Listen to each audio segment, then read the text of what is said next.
तपाईँको मम्मी अनि नानी अब कस्तो राम्रो मिसेको पासाङ दिदी तपाईँ त कस्तो ब्लर क्यामेरामा मान्छे राम्री यता हाम्रो सारा झन् नेचुरल ब्युटी ऊ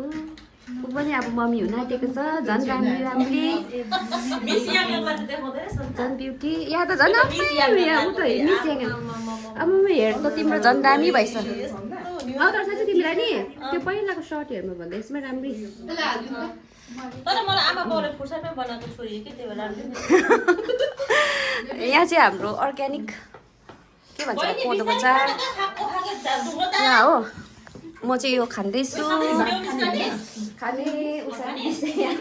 के खाउँ भन्दै हेर्दैछ हेलो बेबी यहाँ हाम्रो अर्को फेरि प्रिटी छुची के भन्नु अब बोनलेस हड्डी हामी हेर्दै गर्नुहोस् हामी के गर्छौँ